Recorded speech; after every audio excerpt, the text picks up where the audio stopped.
Chapter 9. The Buried Box. Good morning, miss. We don't often have patrons as early as this. Sadie gulped. The voice was that of Frank Semmit, and at once she understood why Nancy had suddenly interrupted her conversation with the strange remark about birds. Have you been served well? Semmit asked, approaching the table. Sadie, get up and fetch the young lady a glass of water. Oh, please don't bother, Nancy smiled, restraining Sadie. I was just eating to pass the time away. Well, it's as good a way as any to pass time, Semmit observed, providing you can pay for it.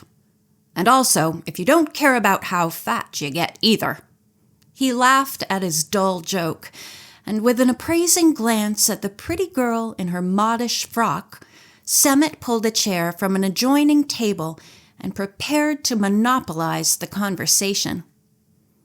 You live hereabouts? He asked Nancy. Or are you touring? I don't remember seeing you before, but I sure hope it won't be the last time. Oh, I have seen you before, Mr. Semmit, and I have heard about you too, Nancy said sweetly. The innkeeper preened himself. Who told you about me? He asked, a foolish grin on his characterless face.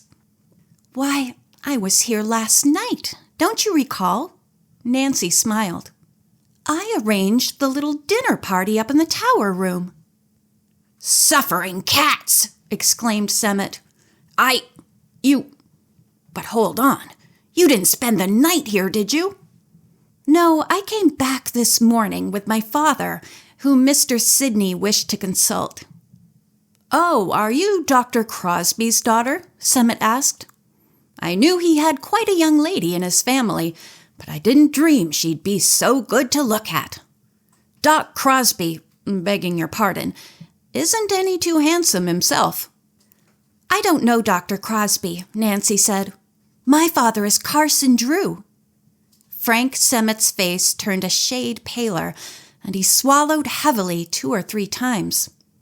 Carson Drew? He's upstairs? He gulped. Yes, he has been there for over an hour now, Nancy replied coolly. It must be an important consultation. Oh, I'm sure it can't be. I mean, yes, it must be, Semmit stammered, rising hurriedly. Excuse me a minute. I have to mass the grow. Mow the gross. Mow the grass. Ha ha, there's no charge for your snack, you understand. We like to cuss our treat our customers. The agitated man fled from the room, Nancy watching his retreat with amusement. Does he suffer from some nervous ailment or other, Sadie? She asked. I never saw him so upset, the wondering girl replied. He seems to be afraid of your father. Which seems to confirm your suspicions, Nancy remarked.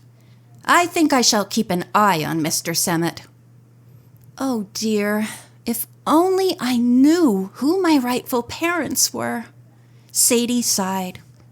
It would give me courage to leave this place and make my own way. Perhaps my father can help you trace your parents, Nancy suggested.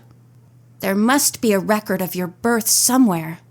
I shall ask him to have some clerk in his office start a search. Oh, Nancy, would you do that?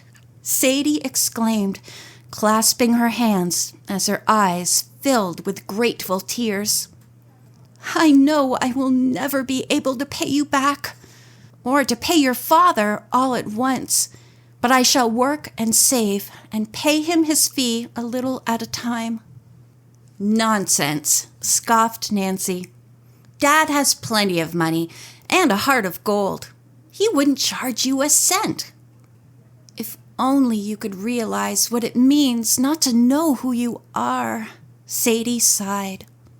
The Semmits keep reminding me constantly that I am a waif who might have met any fate but for their generosity. Don't worry. If it is at all possible to establish your identity, "It will be done," Nancy said soothingly. "Why, here comes Dad now. I know his step." She arose and entered the hall, meeting her parent at the foot of the stairs. "Are you ready to go now?" she asked. "No," Mr. Drew replied. "This is a strange and complicated state of affairs Mr. Sidney's case has involved me in. After what I have heard, I shall not leave the house until the document is witnessed by someone competent to stand up under a grueling in court. I want you to help me, Nancy. Speed is essential. Will you go to the Smith's Ferry branch of the State Trust Company and ask for Mr. Hill, Raymond Hill? He is the executive vice president of the company in charge of that branch of the bank. Tell Mr. Hill I want him to witness an important document and bring him back here with you. I'm well acquainted with him, and he knows me well enough to grant me this wish. Do you know the way? Can you remember the name?" "Yes, indeed," Nancy replied, thrilled at the opportunity to help her distinguished father complete an important commission and excited further by the new element of mystery. Nancy ran back to the table and told Sadie that she had to go on an important errand for her father, but that she would return shortly. As she spoke, Nancy saw the swinging door leading into the kitchen move slightly.